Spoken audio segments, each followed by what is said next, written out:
Ouattara m'a remis 5 millions de francs CFA, moi, Johnny Pacheco. Pour que je lui dise que tu as écrit Siapi. Pour que moi, Johnny, là, je lui dise que tu as écrit Siapi. Il a envoyé M. Jean-Baptiste Soro.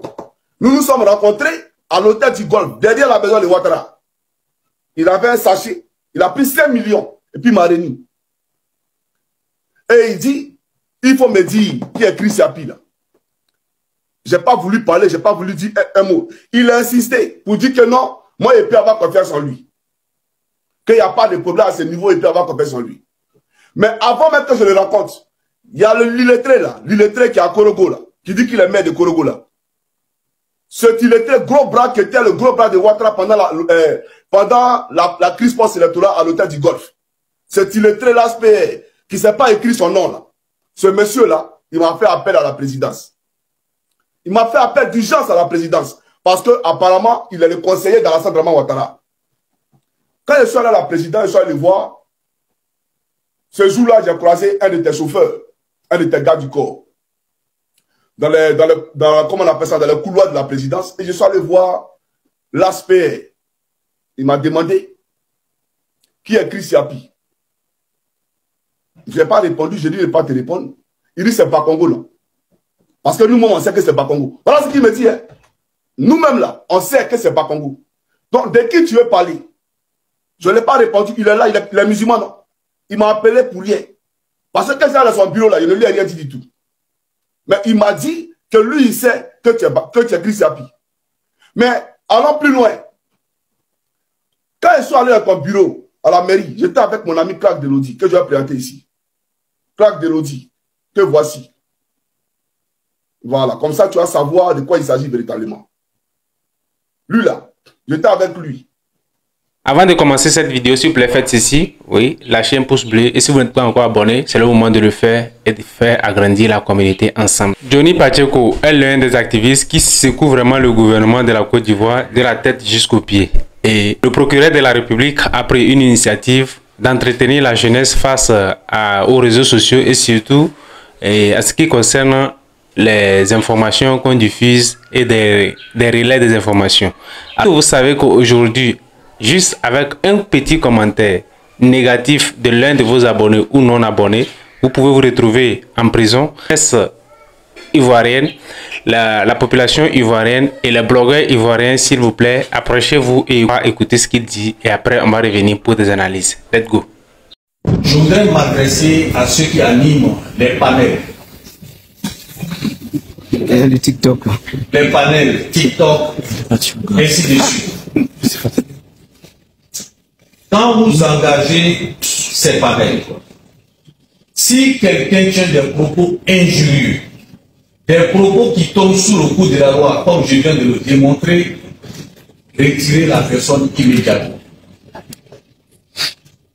Retirez la personne immédiatement et ayez à l'esprit que le procureur écoute. Ayez à l'esprit que PLCC écoute. C'est avec tout le sérieux que je vous dis. Si c'est des débats engagés, par exemple dans un pays étranger, et que vous êtes ivoirien, vous résidez en Côte d'Ivoire. Avant de continuer, s'il vous plaît, le procureur dit, ayez en tête que le procureur écoute. Bon, je ne sais pas jusqu'à présent c'est une menace ou quoi. Ayez à la tête ou bien ayez dans votre tête que le PLCC écoute. Le PLCC ici c'est quoi? C'est la plateforme de la lutte contre la cybercriminalité en Côte d'Ivoire. Je me demande maintenant, la plateforme de la lutte contre la cybercriminalité, à quoi y voir avec un commentaire qui est laissé sous une vidéo? Je n'arrive pas à comprendre. Certes, il y a des commentaires qui peuvent pousser à la haine, à une révolte. Mais on parle de la cybercriminalité. Où se trouve un crime ici? En tout cas, moi, je n'ai pas fait le droit. Mais je ne sais pas encore où se trouve le crime ici. Et la PLCC va intervenir. Si le procureur écoute, oui, on comprend. Ou bien il faut passer d'abord par la PLCC avant d'arriver chez le procureur. J'ai besoin de savoir tout ça en commentaire. Si vous avez une idée, dites-le en commentaire. On continue. Vous décidez de participer à ce débat. Et vous tenez des propos qui ne puissent pas passer, c'est-à-dire qui tombent sous le coup de la loi. Le débat a eu dans un pays étranger, vous êtes ivoirien, vous êtes ici. Si le directeur, le responsable du site ne vous a pas retiré, alors vous, ivoirien qui est ici là, PLCC va vous le chercher. Il va vous traduire devant le procureur de la République. Ok, je comprends maintenant. Même sans avoir expliqué, j'ai compris. Je n'ai pas été patient pour pouvoir écouter ça. Donc, c'est au PLCC d'aller traquer ces personnes et de les ramener devant le procureur de la République. Et c'est formidable. Voilà ici pourquoi j'ai fait passer la vidéo de Johnny Pacheco en première position. Est-ce que vous voyez? On dit bien si le débat se passe dans un pays hors de la Côte d'Ivoire et que vous êtes sur le territoire ivoirien et que vous laissez un commentaire négatif, et que la personne, le concerné, ne retire pas ce commentaire, on va vous traquer et vous retirer. Eh bien, on comprend. Quand Johnny Pacheco fait des lives, quand il fait des panels, il y a des milliers de personnes qui se connectent.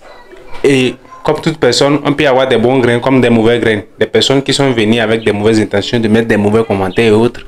Donc, à Johnny Pacheco maintenant de voir et de régulariser les commentaires, les bons commentaires et les mauvais commentaires. Est-ce que vous voyez? Et s'il ne le fait pas, vous qui êtes en Côte d'Ivoire, vous êtes en danger. C'est ce que ça veut dire, que vous êtes en danger. Donc, faites beaucoup attention aux publications et surtout aux commentaires que vous laissez sous les vidéos des gens. On continue. Et vous serez jugé. Parce que le responsable du site est à l'étranger. Je voudrais m'adresser également à tous ceux qui font les relais de faire très attention pour les différents relais, de faire attention aux différents commentaires.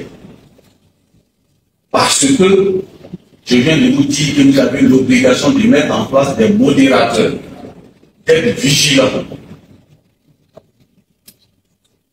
Si vous ne le faites pas, alors ne soyez pas étonnés, je vais vous poursuivre.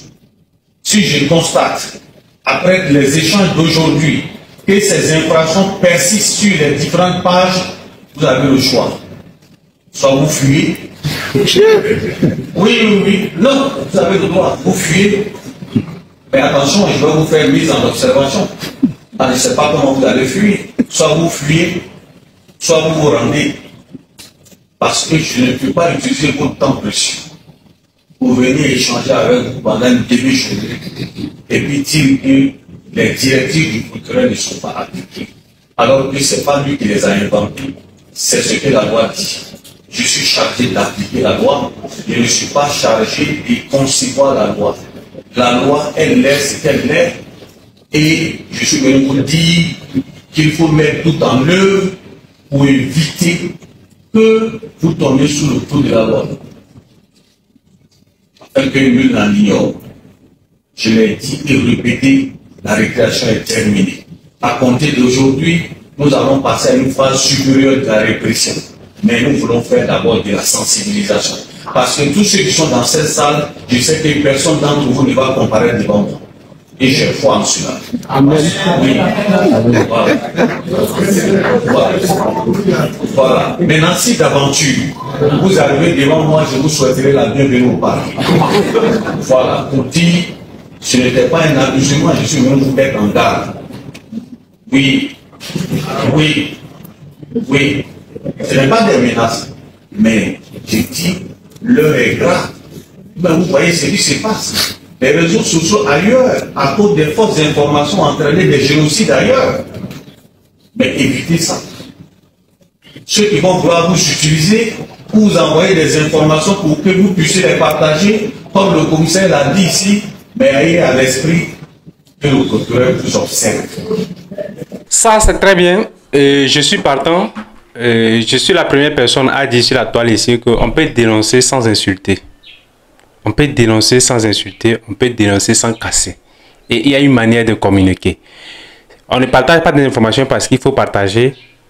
On ne met pas des commentaires parce que les gens commentent. Il faut être conscient de ce qu'on écrit. Il faut être conscient de ce qu'on partage.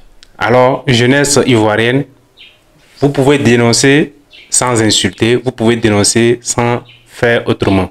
Et Johnny Pacheco, je crois bien qu'il y a une procédure judiciaire qui a été lancée contre lui.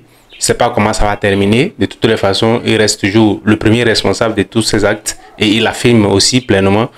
Alors, beaucoup de courage à nous, à la jeunesse africaine. Alors, dites-moi ce que vous en pensez en commentaire. Moi, je suis d'avis avec monsieur le procureur parce qu'il a pris son temps pour instruire la jeunesse ivoirienne, de leur faire comprendre ce que la loi dit, puisque ce n'est pas monsieur le procureur qui dicte les lois. Il ne fait que faire appliquer la loi. La loi a été rédigée et promulguée par les députés à l'Assemblée nationale. Donc, nous devons respecter la loi. Nul n'est au-dessus de la loi. Si la loi dit on ne fait pas ceci, on ne doit pas le faire. Donc, jeunesse ivoirienne, faites beaucoup attention à ce que vous dites. Et aussi, les influenceurs, les créateurs de contenu, mettez des régulateurs dans les commentaires pour tamiser les commentaires. Ne permettez pas que des commentaires blessants, des commentaires qui vont inciter à la haine ou bien à la révolte publique viennent sous vos vidéos. Et on se retrouve très prochainement pour une nouvelle chronique. Ciao.